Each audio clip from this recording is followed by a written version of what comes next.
I grew up believing our family bakery was built on love. Every morning before school, I'd walk through the back door of Hartwell's, that's what everyone in Medford, Oregon called it. Just Hartwell's. And the smell of brown butter and cinnamon would hit me before I even got my coat off. My grandmother started it in 1987 with a borrowed stand mixer and a card table at the farmer's market. By the time I was old enough to work the register, it had a real storefront, a loyal customer base, and a reputation that stretched across Jackson County. I am the one who kept it that way. My name is Rachel, I'm 32 years old, and I spent the last 9 years as the operations manager, head baker, bookkeeper, and, if we're being completely honest, the only person in my family who treated Hartwell's like a real business instead of a hobby. My brother spent those same 9 years living in Phoenix, dropping in maybe twice a year, eating the pastries he never helped make, and calling himself a co-owner at dinner parties. Last March, my father sat me down at the kitchen table after close and told me the bakery was being transferred to my brother, effective immediately. No discussion. No warning. Just a manila folder slid across the table like I was a tenant being handed an eviction notice instead of a daughter who had given everything she had to this place. "You'll always have a job here," my father said. "We just think it's time for some new energy." New energy. 9 years of 70-hour weeks, and that's what they called it. I didn't argue. I didn't cry. I pushed my chair back, picked up my jacket, and walked out the door. They thought that was the end of it. They had no idea it was just the beginning. Before I go any further, what time is it where you are right now, and what city are you watching from? Drop it in the comments. I want to know how far this story has traveled. I should back up, because the transfer didn't happen in a vacuum, and the numbers matter here.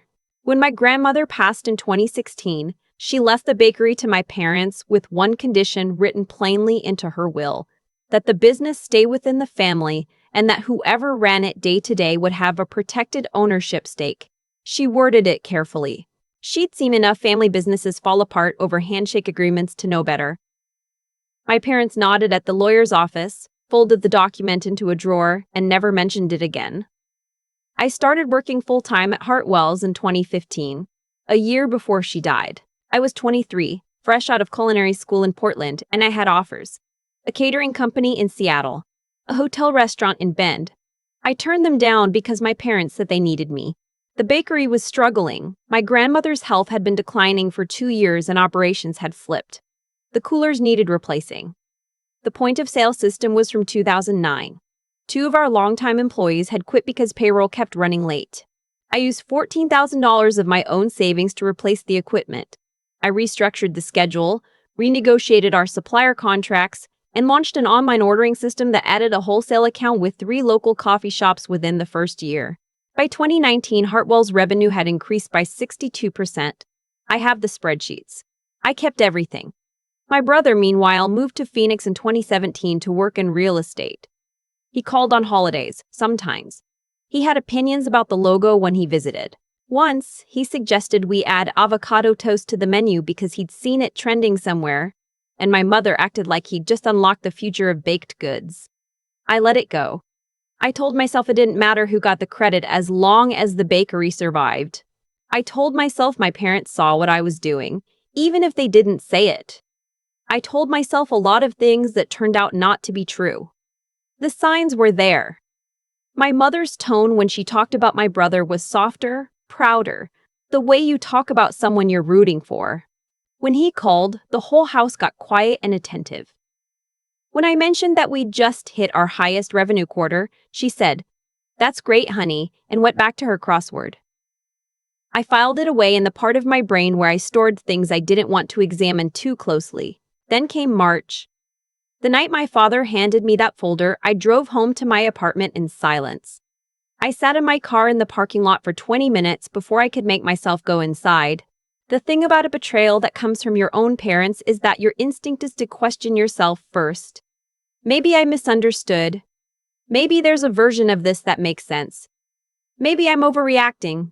I wasn't overreacting.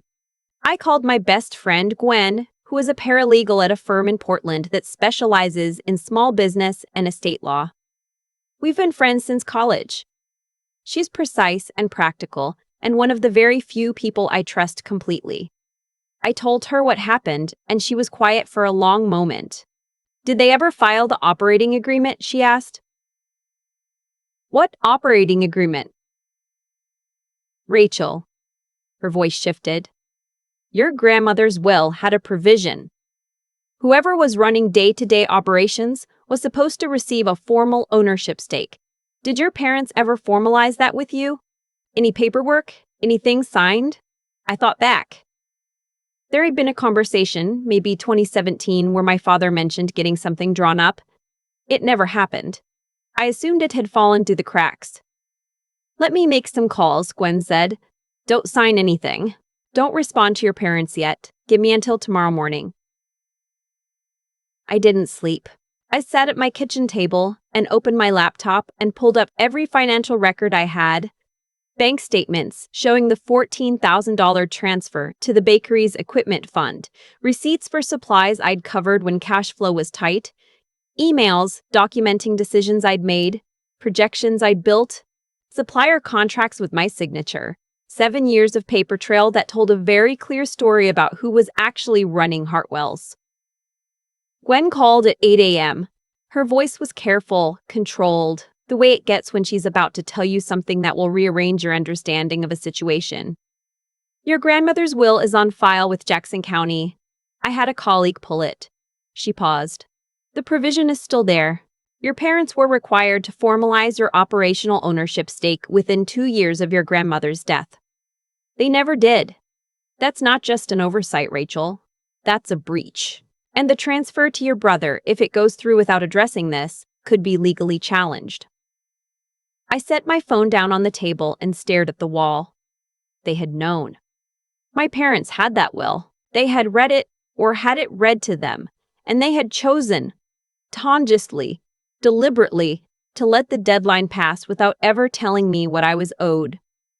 For 7 years, I had poured myself into that bakery, believing I was doing it for the family, for the legacy, for my grandmother's memory. And the whole time, there was a document sitting in a county clerk's office that said I had a legal right to be there, a right my parents had quietly buried. Gwen kept talking. She laid out options: a formal challenge to the transfer, a claim for breach of the estate provision, documentation of my financial contributions to establish unjust enrichment. She connected me with a business attorney named Daniel Chen, who agreed to take an initial call that afternoon. I hung up and went for a walk. I needed air. I live 3 blocks from downtown Medford, and I walked to the park by the creek and sat on a bench and watched the water for a while. My grandmother used to bring me here when I was small. She'd buy me a soft pretzel from the cart near the fountain and tell me that the people who stick around and do the work are the ones who deserve what they've built. She was right. She'd even written it into her will. And my parents had decided that didn't apply to me. By the time I got back to my apartment, something in me had gone quiet and clear. Not cold exactly, just settled. I knew what I needed to do, and I was going to do it methodically. I spent the rest of that day organizing my documentation. I printed the bank records and organized them chronologically. I pulled together the supplier contracts, the equipment invoices, the payroll records I'd maintained, the wholesale agreements I'd negotiated. I wrote a detailed timeline month by month, what I'd contributed financially and operationally since 2015. Gwen had told me that unjust enrichment claims in Oregon required showing that one party had conferred a benefit on another, that it would be unjust to retain without compensation. My timeline was 47 pages long. I also sent my parents a short text that night. It said, "I've spoken with a legal professional about grandmother's will. Before any transfer is finalized, you should do the same." My mother replied 20 minutes later, "Rachel, please don't make this a legal matter. Can we just talk?" I didn't respond. 2 days after the kitchen table conversation, my brother arrived. He flew in from Phoenix with the energy of someone who had already mentally redecorated the place. He showed up at Hartwell's on a Tuesday morning while I was still technically working my regular shift because no one had actually told me to stop. He walked in through the front door instead of the back, which told me everything I needed to know about how well he understood the business. He looked around the kitchen with the expression of someone appraising a fixer-upper. "Mom said you've been upset," he said. I was rolling croissant dough. I didn't stop. I'm not upset, I said. I'm working, which is more than I can say for you in the last 9 years. He pulled up a stool on the wrong side of the prep table, the customer side, and sat down like he was waiting to be served. Look, Rachel, I know this is hard, but Mom and Dad think I can take the business in a new direction. Modernize it. Modernize it? I set down my bench scraper and looked at him directly for the first time. I built an online ordering system in 2019. I brought in 3 wholesale accounts. I increased revenue by 62%. What exactly are you planning to modernize? He shifted on the stool. You're great at the day-to-day stuff. I'm talking about bigger picture, don't. I picked up the scraper again. You've been here for 11 minutes, and you've already walked through the wrong door and sat on the wrong side of the prep table. The bigger picture can wait. He left shortly after that. I finished my shift, cashed out the register, and handed my keys to the afternoon employee with a note that I'd be taking some personal days. Then I went home and called Daniel Chen. The legal process moved faster than I expected. Oregon has relatively clear precedent on estate provisions involving business succession, and the documentation I'd assembled made Daniel's job considerably easier. He sent a formal notice to my parents within the week, a letter outlining the breach of the estate provision, my financial contributions, and the challenge to the transfer. The notice required a response within 30 days. My parents called me the same day they received it. First my mother, then my father, then both of them together from the same phone, their voices overlapping. Rachel, this is completely unnecessary. You're going to destroy this family. We gave you everything. We gave you a job, a future. I let them talk. Then I said, you hid what grandmother gave me. I'm not destroying anything. I'm collecting what's already mine. And I hung up. My brother called the next morning. His voice had lost the breezy confidence from the bakery visit. He sounded younger somehow, less sure. Is this really what you want? He said. A lawsuit against our own parents? I want what grandmother's will says I'm entitled to, I told him. I'd rather settle this without going to court, but that's not my decision to make. He went quiet for a moment. Then, what do you actually want, Rachel? It was the first real question he'd asked me in years, and it stopped me for a second. I want what I earned, I said. And I want it in writing this time. The settlement took 4 months. I won't walk through every step because the legal details are dense and honestly not the point. What matters is this. Daniel negotiated a formal ownership agreement that recognized my contributions and established me as a 51% stakeholder in Hartwell's, with documented buyout terms if either party chose to exit. The transfer to my brother was restructured. He could come in as a minority partner if he chose, with actual defined responsibilities and a salary commensurate with the work he actually did. He chose not to. He went back to Phoenix. I don't know if he's still in real estate. I don't ask. My parents signed the agreement. There was no triumphant moment, no dramatic confrontation, no scene where they admitted they were wrong. My father signed with the energy of someone paying a fine they resent but can't avoid. My mother cried quietly at the table, and I felt the pull of guilt that I think daughters are trained to feel in those moments. The instinct to comfort her, to say it was okay, to make it easier for her. I didn't act on it. She had options for 9 years, and she made her choices. The weeks after the settlement were strange. I went back to Hartwell's, and it looked the same. Same cases, same counter, same bell above the door that rings when someone comes in. But something had shifted in the way I moved through it. Less like I was trying to prove something, more like I was simply where I was supposed to be. Mrs. Abernathy, who has been buying her morning Danish from us since my grandmother was alive, stopped me one day near the pastry case. I heard there was some trouble, she said, the way small-town people say things when they know far more than they're letting on. There was, I said. It's handled. She nodded slowly. Your grandmother would be proud of you. She always said you were the one who understood what the place was really about. I had to look away for a second. Gwen came down from Portland 2 weeks after everything was finalized. We sat at the corner table after close, the one I always kept for staff breaks, with coffee and the croissants I baked that morning. She didn't say much. She didn't need to. She just sat there present and steady the way she's been since we were 20 years old studying in the same library corral, and she slid her highlighter across the table because she could tell I'd run out. Some people earn the title of best friend. She earned it about 100 times over. There are things I know now that I wish I'd understood sooner. I spent 9 years operating out of a belief that loyalty was its own reward, that doing the work without asking for recognition made me noble or selfless or good. What it actually made me was easy to exploit. The people who took advantage of that weren't strangers. They were my parents. And I had to sit with that truth for a long time before I could hold it without it breaking something in me.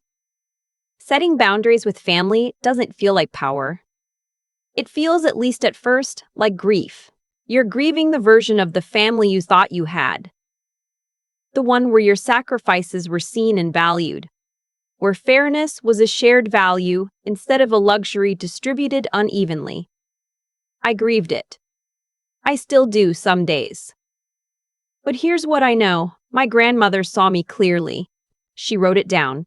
She made it legal in plain language because she understood that love without structure is just a feeling, and feelings can be reinterpreted when it's convenient. I honor her every morning when I unlock the back door of Hartwell's and smell the butter and the cinnamon and everything she built. I honor her by running it well, by staying, by making it mine the way she always intended. The bakery is doing fine. Better than fine, actually. We opened a second wholesale account with a hotel in Ashland last fall, and I've been in conversation with a local market about a weekend pop-up. I hired a second full-time baker, a 25-year-old from the culinary program at Southern Oregon University, who reminds me a little of myself, all urgency and ambition and something to prove. I told her on her first day, keep your records. Know your worth. Don't wait for someone else to write it down. She looked at me like she wasn't sure if I was giving her business advice or something else entirely. I was giving her both. I don't talk to my parents much. We've had a handful of brief, careful conversations since the settlement.